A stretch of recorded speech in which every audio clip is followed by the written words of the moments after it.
Hello learners, नमस्कार। मैं doctor Lakshmi Narayan, associate professor of economics, government college Mahendragarh.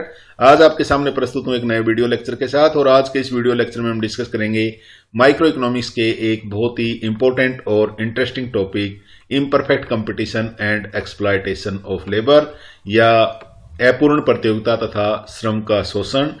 Exploitation word जब हम इकोनॉमिक्स में यूज करते हैं तो उससे हमारा मतलब होता है कि when one agent take advantage rather take unfair advantage of another agent, that is known as exploitation।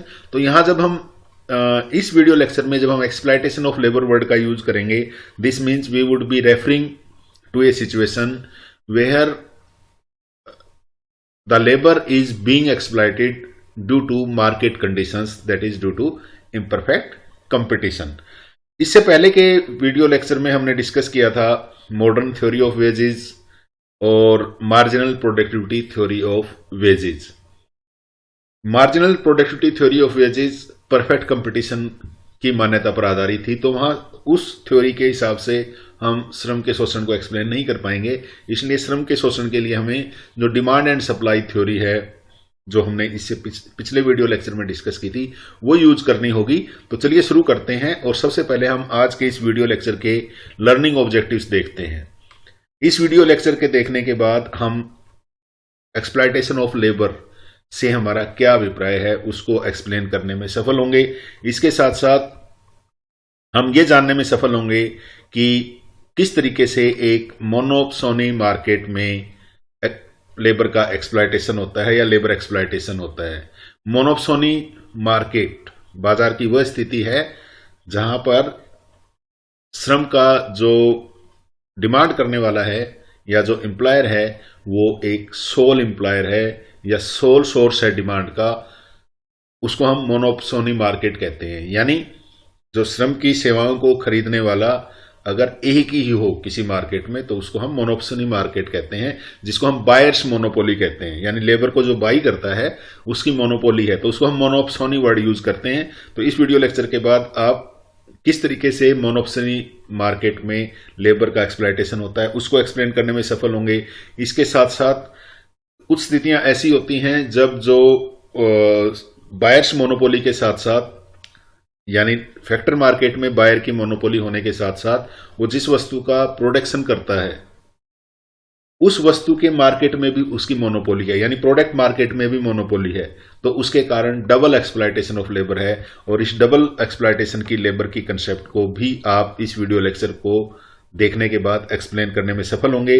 इसके साथ साथ आप ये बता पाएंगे कि परफेक्ट कंपटीशन और मोनोपोली के अंतर्गत किस तरीके से वेज रेट डिटरमाइन होता है। यहां जब मैं मोनोपोली शब्द का यूज कर रहा हूं तो उससे मेरा अभिप्राय ये है कि अगर किसी प्रकार से जो लेबर है वो ये इंश्योर कर ले कि वो एक single source of supply of labour होगा, तो उस कंडीशन में हम कहेंगे कि लेबर की मोनोपोली है। नॉर्मली जब लेबर ट्रेड यूनियन वगैरह में इकट्ठा होके एक यूनिट की तरह काम करता है तो उसको हम मोनोपोली ऑफ लेबर कहते हैं, क्योंकि single source of labour supply trade unions होंगी। तो उस कंडीशन में किस तरीके से वेज रेट डिटरमाइन होगा, ये चारों चीजें आप इस वीडियो लेक्चर को देखने के बाद एक्सप्लेन करने में सफल होंगे। चलिए शुरू करते हैं और समझते हैं एक्सप्लॉयटेशन ऑफ लेबर क्या है। एक्सप्लॉयटेशन ऑफ लेबर कई सदियों से एक बहुत महत्वपूर्ण सामाजिक, आर्थिक, राजनीतिक और नैतिक समस्या रही है। प्राय यह विश्वास किया जाता है कि एक पूंजीवादी अर्थव्यवस्था में आर्थिक और सामाजिक संगठन इस तरीके से संगठित होता है कि वर्कर्स को उनके कंट्रीब्यूशन से काफी कम मात्रा में मजदूरी पे की जाती है। यानी जो मजदूरी की दर निर्धारित होती है वो उनके कंट्रीब्यूशन से काफी कम होती है। जॉन रॉबिन्सन, पिगू और चैम्बरलिन ने ये तर्क प्रस्तुत किया कि इस एक्सप्लॉयटेशन का मुख्य जो कारण है वो मार्केट इम्परफेक्शंस हैं। इसलिए हम इस वीडियो लेक्चर में केवल मार्केट इम्परफेक्शंस के साथ ही एक्सप्लॉयटेशन ऑफ लेबर को डिस्कस करते हैं। मार्क्स की जो थ्योरी ऑफ एक्सप्लॉयटेशन है उसको हम यहाँ डिस्कस नहीं करेंगे, हालांकि वो एक बहुत ही इंपॉर्टेंट कंट्रीब्यूशन है एक्सप्लॉयटेशन ऑफ लेबर को एक्सप्लेन करने के लिए। मार्केट इम्परफेक्शंस के कारण एक्सप्लॉयटेशन ऑफ लेबर को एक्सप्लेन करने का श्रेय सबसे पहले प्रोफेसर पिगू को जाता है, जिन्होंने अपनी पुस्तक इकोनॉमिक्स ऑफ वेलफेयर जो 1920 में प्रकाशित हुई थी उसमें इसका उल्लेख किया।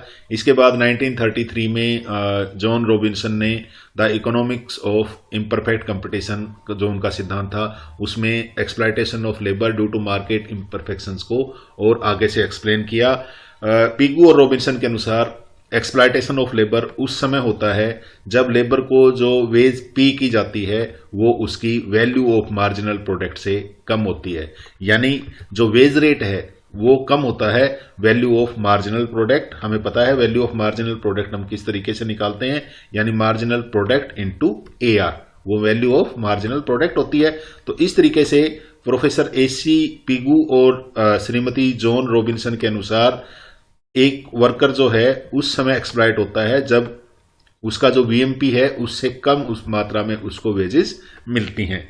लेकिन प्रोफेसर चैम्बरलिन ने एक्सप्लॉयटेशन ऑफ लेबर को अलग तरीके से परिभाषित किया और उनके अनुसार एक लेबर उस समय एक्सप्लॉइट होता है जब लेबर को जो प्राइस पे किया जाता है, यानी कि लेबर की जो वेजेज हैं वो उसकी मार्जिनल रिवेन्यू प्रोडक्ट से कम होती हैं या उसकी MRP से कम होती हैं। तो चैम्बरलिन के अनुसार उस स्थिति में जब वेजेज MRP से कम होंगी तो वर्कर एक्सप्लॉइट होता है। हमें पता है MRP होता है MP इंटू MR। तो ये दो डेफिनेशन हैं, अलग अलग विचार हैं दोनों के, चैम्बरलिन के अलग विचार हैं और पिगू और रॉबिन्सन के अलग विचार हैं। और इन दोनों के अनुसार एक्सप्लॉयटेशन ऑफ लेबर तब होता है जब जो मजदूरी की दर है वो प्रोडक्ट में उनके कंट्रीब्यूशन से कम होती है। हालांकि उसको देखने का तरीका दोनों का अलग था। जॉन रॉबिन्सन और पिगू ने VMP के साथ वेजेस को कंपेयर किया है, जबकि चैम्बरलिन ने MRP के साथ वेजेस को कंपेयर किया है। चलिए आगे बढ़ने से पहले हम देखते हैं कि मार्केट इम्परफेक्शंस किस तरीके के हो सकते हैं। यहाँ कुछ डिफरेंट सिनेरियोज डेवलप करने की कोशिश की गई है। पहले केस में मैंने लिया है कि जो वस्तु बाजार है और जो साधन बाजार है दोनों में परफेक्ट कंपटीशन या पूर्ण प्रतियोगिता हो, एक ये कंडीशन हो सकती है। दूसरी कंडीशन हो सकती है कि साधन बाजार में तो परफेक्ट कंपटीशन हो लेकिन जो वस्तु बाजार है उसमें इम्परफेक्ट कंपटीशन या अपूर्ण प्रतियोगिता हो। तीसरी कंडीशन हो सकती है साधन बाजार में मोनोप्सोनी हो, जिसको हम क्रेता अधिकार कहते हैं, यानी बायर्स मोनोपोली कहते हैं, और वस्तु बाजार में परफेक्ट कंपटीशन हो। मोनोप्सोनी मैंने पहले भी आपको बताया था। मोनोप्सोनी से हमारा अभिप्राय ये है कि जब एक एम्प्लॉयर या एक group of employer when they occupy a very strong monopolistic position as compared with labour, यानी अगर लेबर की डिमांड करने वाला कोई एक ही व्यक्ति हो या एक ही फर्म हो या एक ग्रुप ऑफ फर्म्स हो जो इकट्ठी हो गए हैं और वो लेबर को डिमांड करते हैं, तो उसको हम मोनोप्सोनी कहते हैं और हिंदी में इसको हम क्रेता अधिकार कहते हैं, यानी खरीदने वालों का एकाधिकार है, बेचने वालों का नहीं। ये केस 3 हो सकता है। केस 4 में फैक्टर मार्केट में मोनोप्सोनी हो सकती है, साधन बाजार में क्रेता अधिकार हो सकता है, जबकि वस्तु बाजार में मोनोपोली हो सकती है या एकाधिकार हो सकता है। यानी केस 4 एक ऐसी स्थिति है जिसमें उत्पादक का वस्तु बाजार में एकाधिकार है, यानी वो वस्तु का एकमात्र विक्रेता है, और साधन बाजार में वो लेबर को डिमांड करने वाला एकमात्र क्रेता है, यानी लेबर सर्विसेज को हायर करने वाला वो एकमात्र है। यानी वस्तु बाजार में भी उसका एकाधिकार है एक विक्रेता के रूप में, और साधन बाजार में भी उसका एक एकाधिकार है लेबर सर्विसेज के क्रेता के रूप में।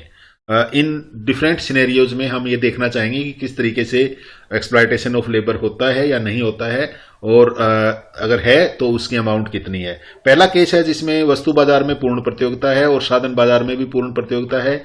इस कंडीशन में एक्सप्लॉयटेशन ऑफ लेबर नहीं होगा, there would be no exploitation of labour. लेकिन यहां भी हम जानना चाहेंगे कि परफेक्ट कंपटीशन की अवस्था में एक फर्म कितनी मात्रा में लेबर को हायर करेगी और फर्म की पोजीशन शॉर्ट रन में क्या होगी और लॉन्ग रन में क्या होगी। ये आपका जाना पहचाना डायग्राम है। लेफ्ट में आप देख सकते हैं कि इंडस्ट्री के द्वारा मजदूरी की दर का निर्धारण हुआ है।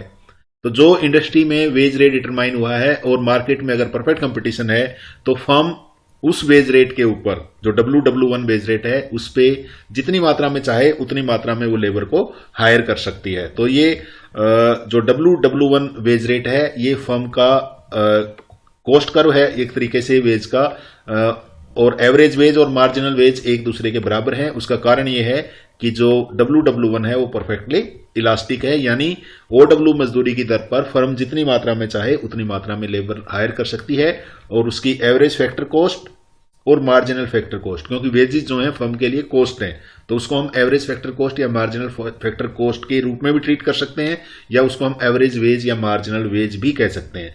तो एक इंडस्ट्री में वेज रेट डिटरमाइन होगा, फर्म के लिए वेज रेट सेम रहेगा, उसमें कोई चेंजेस नहीं आएंगे। फर्म को केवल यह डिसाइड करना है कि उसे कितनी मात्रा में लेबर को एम्प्लॉय करना है ताकि उसके प्रॉफिट मैक्सिमम हो, और अगर लॉस हो रहा है तो वो मिनिमम हो। तो पहले हम देखते हैं वो स्थिति जिसके द्वारा फर्म ये डिसाइड करेगी कि उसे कितनी मात्रा में लेबर को एम्प्लॉय करना है। जैसा कि हमने पहले डिस्कस किया था, इसके लिए हमें दो कंडीशन को पूरा करना होगा। पहला तो ये है कि जो वेज रेट है वो MRP के बराबर होना चाहिए, और दूसरा ये है कि जो MRP कर्व है वो वेज रेट या मार्जिनल वेज का जो कर्व है, जिसको हम मार्जिनल फैक्टर कॉस्ट कहते हैं, उसको ऊपर से काटता हुआ होना चाहिए। तो ई पॉइंट है, उस पर ये दोनों कंडीशन पूरी होती हैं। क्योंकि परफेक्ट कंपटीशन है वस्तु बाजार में, इसलिए जो हमारा एवरेज वेज और मार्जिनल वेज का कर्व है वो परफेक्टली इलास्टिक है।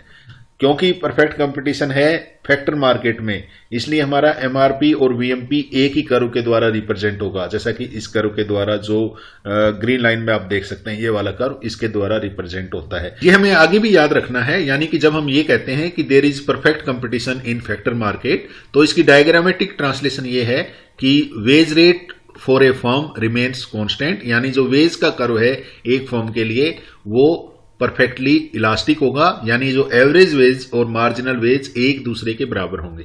हमें पता है कि वेज जो है एक फर्म के लिए कॉस्ट है, या तो हम ये कह सकते हैं एवरेज फैक्टर कॉस्ट और मार्जिनल फैक्टर कॉस्ट एक दूसरे के बराबर होंगी।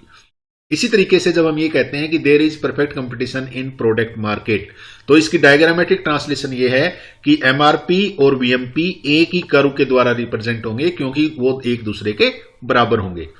चलिए हम अपने डायग्राम पे वापस आते हैं। हमारा इक्विलिब्रियम ई पॉइंट पे एस्टेब्लिश होगा, और हम इस आधार पे कह सकते हैं ई पॉइंट क्या है। ई पॉइंट वो पॉइंट है जहां पर MW और MRP एक दूसरे के बराबर हैं और फर्म ओवल मात्रा में लेबर को एम्प्लॉय करेगी।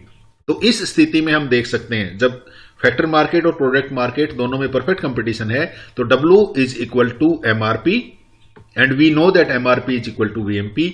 तो किसी तरीके का लेबर एक्सप्लॉयटेशन इस स्थिति में नहीं होगा। लेकिन यहां पर हम यह जानना चाहेंगे कि इस स्थिति में जब फर्म ओवर लेबर को हायर करती है और OW उनको वेज पे करती है, तो फर्म की स्थिति क्या है। फर्म की स्थिति शॉर्ट रन में तीन हो सकती हैं। वो सुपर नॉर्मल प्रॉफिट भी हो सकता है, नॉर्मल प्रॉफिट भी हो सकता है और लॉस भी हो सकता है। लेकिन लॉन्ग रन में फर्म को केवल नॉर्मल प्रॉफिट मिलेंगे। तो उसको हम डायग्राम के द्वारा कैसे दिखाएंगे, इसके लिए हमें जरूरत होगी ARP कर्व की। अगर हमारा ARP कर्व कहां है, उसकी पोजीशन क्या है, उस चीज पर डिपेंड करेगा कि शॉर्ट रन में फर्म के रिटर्न्स क्या हैं। मान लो ये हमारा ARP कर्व है। MRP और ARP की रिलेशनशिप MP और AP कर्व की रिलेशनशिप के द्वारा ड्राइव होती है। तो बेसिकली ये इन्वर्टेड U आकार का होता है। तो यहां पे आप देख सकते हो कि शॉर्ट रन में फर्म का जो एवरेज वेज है वो कितनी है। एवरेज वेज फर्म जो पे करती है वो EL के बराबर पे करती है, लेकिन फर्म की जो एवरेज रिवेन्यू प्रोडक्टिविटी है वो FL के बराबर है, यानी AW वेज पे करती है, ARP FL के बराबर है। इसका अर्थ ये हुआ कि फर्म को सुपर नॉर्मल प्रॉफिट प्राप्त होते हैं, क्योंकि ARP जो है वो AW से ज्यादा है, यानी फर्म जो लेबर है वो एडिशनल रिवेन्यू प्रोवाइड करता है। On average it is equal to EF पर लेबर, और टोटल लेबर हम अप्लाई करते हैं ओवल। तो इसका अर्थ ये हुआ कि ये सुपर नॉर्मल प्रॉफिट प्राप्त होंगे। और सुपर नॉर्मल प्रॉफिट की अगर हम मात्रा को देखना चाहें तो आप इस तरीके से कर्व बना के उसको देख सकते हैं। इसी तरीके से अगर ARP कर्व इस तरीके का हो कि वो MRP कर्व को वहां काटे, इक्विलिब्रियम पॉइंट पे काटे, तो उस अवस्था में एवरेज वेज EL के बराबर होंगी, यानी प्रति श्रमिक जो मजदूरी होगी वो EL के बराबर होगी। और जो एवरेज रेवेन्यू प्रोडक्टिविटी होगी, यानी हर औसतन हर लेबर का जो रेवेन्यू प्रोडक्ट होगा वो भी EL के बराबर होगा। तो इस कंडीशन में फर्म को नॉर्मल प्रॉफिट मिलेंगे क्योंकि ARP और AW एक दूसरे के बराबर हैं। तीसरी स्थिति यह हो सकती है कि जब फर्म का ARP कर्व नीचे की तरफ हो, यानी जो MRP कर्व को E पॉइंट के नीचे की तरफ से अगर काटता है, E पॉइंट से नीचे काटता है, तो उस अवस्था में क्या होगा, फर्म की एवरेज वेज तो वही रहेगी, EL रहेगी क्योंकि वो मार्जिनल वेज के बराबर है, लेकिन जो हमारी एवरेज रिवेन्यू प्रोडक्टिविटी है वो FL के बराबर होगी। तो इस कंडीशन में क्या होगा, फर्म को लॉस मिलेंगे क्योंकि उसकी ARP कम है और उसकी एवरेज वेज या एवरेज फैक्टर कॉस्ट है वो ज्यादा है। तो इस कंडीशन में फर्म को लॉस होंगे। तो ये शॉर्ट रन की पोजीशन है। अगर हम परफेक्ट कंपटीशन जब दोनों मार्केट में है और उसमें लॉन्ग रन की अगर पोजीशन देखना चाहते हैं तो लॉन्ग रन में केवल नॉर्मल प्रॉफिट मिलेंगे। तो नॉर्मल प्रॉफिट के डायग्राम को हम दोबारा बना सकते हैं, देख सकते हैं। AW is equal to EL, ARP is equal to FEL, और ARP और AW क्योंकि एक दूसरे के बराबर है तो इस कंडीशन में नॉर्मल प्रॉफिट मिलेगा। नॉर्मल प्रॉफिट का मतलब है average wage equal to marginal wage equal to MRP is equal to ARP। तो ये स्थिति प्राप्त होगी फर्म को लॉन्ग रन में। ऐसा क्यों होता है, इसका कारण क्या है? इसका कारण यह है कि अगर फर्म ओवल से कम मात्रा में लेबर को एम्प्लॉय करती है तो क्या होगा, उसकी मार्जिनल रिवेन्यू प्रोडक्टिविटी ज्यादा होगी और एवरेज रिवेन्यू प्रोडक्टिविटी कम होगी। तो इस अवस्था में फर्म ज्यादा मात्रा में लेबर को एम्प्लॉय करेगी और एम्प्लॉयमेंट को तब तक बढ़ाती जाएगी तब तक वो वापस E पॉइंट पे नहीं आ जाती, यानी ओवल के इक्विवेलेंट एम्प्लॉयमेंट नहीं हो जाती।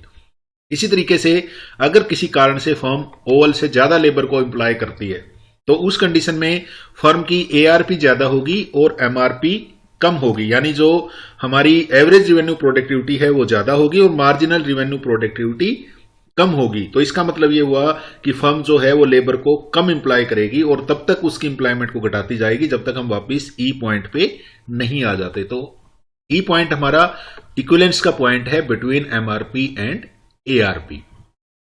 इसका अर्थ ये हुआ कि लॉन्ग रन में फर्म केवल नॉर्मल प्रॉफिट अर्न करेगी और ओवल मात्रा में लेबर को एम्प्लॉय करेगी। तो इस तरीके से केस 1 में हम वेज डिटर्मिनेशन को देख सकते हैं। चलिए अब केस 2 देखते हैं। केस 2 में फैक्टर मार्केट में परफेक्ट कंपटीशन है और प्रोडक्ट मार्केट में इम्परफेक्ट कंपटीशन है, यानी वस्तु बाजार में अपूर्ण प्रतियोगिता है और साधन बाजार में पूर्ण प्रतियोगिता है। तो इस अवस्था में एक्सप्लॉयटेशन ऑफ लेबर होगा और इसको हम मोनोपोलिस्टिक एक्सप्लॉयटेशन या एकाधिकारी शोषण कह सकते हैं। तो चलिए देखते हैं कि किस तरीके से वेज रेट डिटर्मिनेशन होगा in case of case 2, that is perfect competition in factor market and imperfect competition in product market.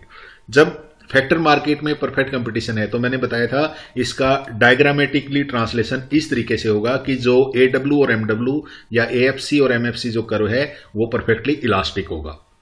अब संतुलन कहां स्थापित होगा? संतुलन वहां स्थापित होगा जहां MW और MRP एक दूसरे के बराबर होंगे।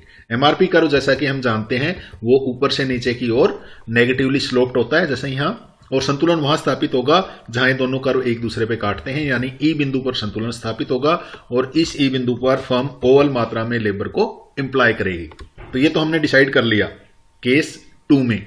अब हमें देखना है कि जो ओवल लेबर एम्प्लॉय हुआ है उस स्थिति में जो हमारी VMP की स्थिति क्या है, यानी वैल्यू ऑफ मार्जिनल प्रोडक्ट, क्योंकि प्रोडक्ट मार्केट में इम्परफेक्ट कंपटीशन है इसलिए MRP और VMP कर्व अलग अलग होंगे। परफेक्ट कंपटीशन में हमने कहा था दोनों एक होंगे। तो VMP कर्व MRP कर्व के नीचे की तरफ से होगा या ऊपर की तरफ से होगा, ये हमें देखना जरूरी है, क्योंकि ये दोनों एक दूसरे के बराबर तो नहीं होंगे। लेकिन हमें पता है MRP होता है MP इंटू MR और VMP होता है MP इंटू AR। और जब हम MR और AR कर्व बनाए थे प्रोडक्ट मार्केट में तो हमने AR कर्व ऊपर बनाया था और MR कर्व नीचे बनाया था। इसका मतलब VMP कर्व जो है वो MRP कर्व के राइट में होगा इस तरीके से, यानी VMP ज्यादा होगा और MRP कम होगा। तो इस तरीके से अगर मैं एक कर्व बनाता हूं VMP, तो यहां पे अगर हम अब लेबर एक्सप्लॉयटेशन की स्थिति को देखें तो हम ये देख सकते हैं कि ओवल लेबर की मात्रा में जहां MRP EL के बराबर है या MW जब EL के बराबर है या AW भी EL के बराबर है, लेकिन हमारा VMP जो है वो FL के बराबर है, यानी ओवल लेबर जब हम अप्लाई करते हैं तो MW और MRP EL है, एवरेज वेज भी EL है और जो वैल्यू ऑफ मार्जिनल प्रोडक्ट है वो FL के बराबर है। इसका अर्थ ये हुआ कि लेबर को जो वेज दी जाती है वो OW दी जाती है, लेकिन उसका जो VMP है वो EF ज्यादा है OW से।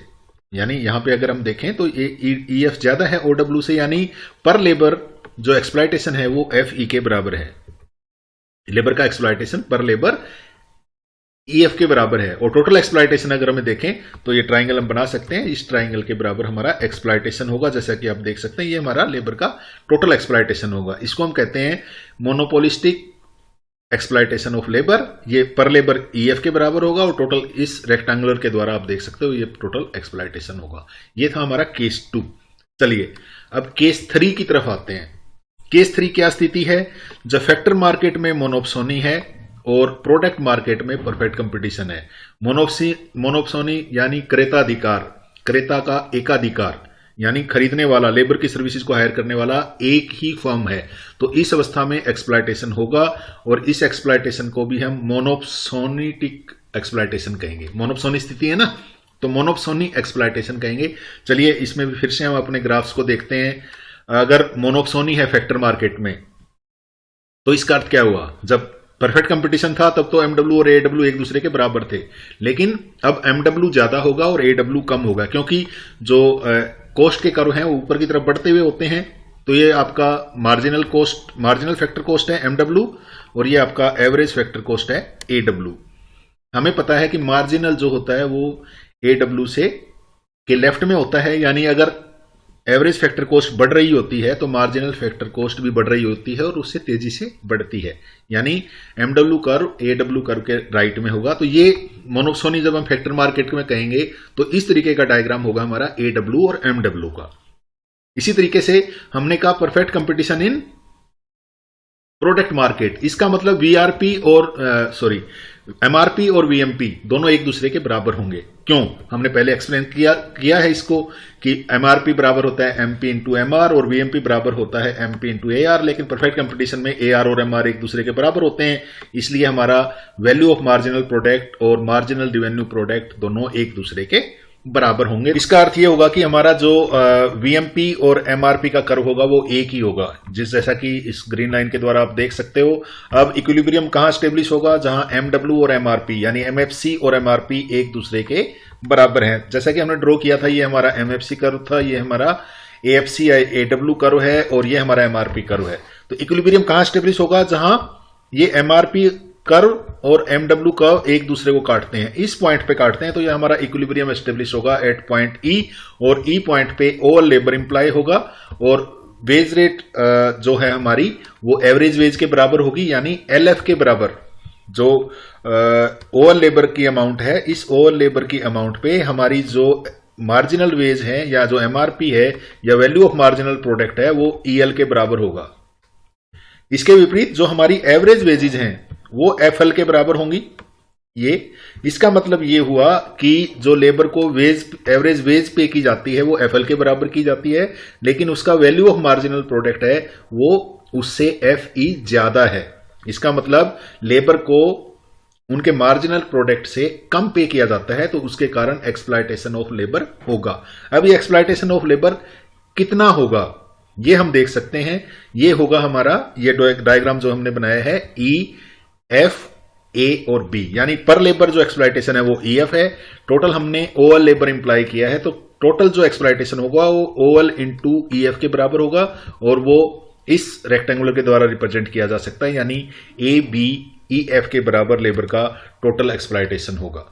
चलिए अब हमारा लास्ट केस जो केस 4 था, जिसमें फैक्टर मार्केट में मोनोप्सोनी और प्रोडक्ट मार्केट में मोनोपोली है। इस कंडीशन में मोनोपोलिस्टिक एक्सप्लॉयटेशन भी होगा और मोनोप्सोनिटिक एक्सप्लॉयटेशन भी होगा, यानी डबल एक्सप्लॉयटेशन की स्थिति है। चलिए देखते हैं डबल एक्सप्लॉयटेशन किस तरीके से होता है। जैसा कि हमने बताया था कि जब हम ये कहते हैं कि मोनोप्सोनी इन फैक्टर मार्केट, इसका मतलब एमडब्ल्यू और एडब्ल्यू, अभी अभी हमने देखा था वही कर्व होगा हमारा, ये एमडब्ल्यू और ये एडब्ल्यू। लेकिन क्योंकि केस 3 में जो प्रोडक्ट मार्केट था उसमें परफेक्ट कंपटीशन था, लेकिन यहां परफेक्ट कंपटीशन नहीं है। इसका मतलब जो हमारा वीएमपी है वो एमआरपी से ज्यादा होगा। ये हमने पहले भी डिस्कस किया था। ये ज्यादा क्यों होगा? ये इसलिए होगा कि मोनोपोली में जो हमारा एआर है वो ज्यादा होता है और एमआर कम होता है। इसका मतलब वीएमपी कर्व एमआरपी कर्व के राइट में होगा, यानी हमारी वीएमपी और एमआरपी कर्व की शेप इस तरीके की होंगी।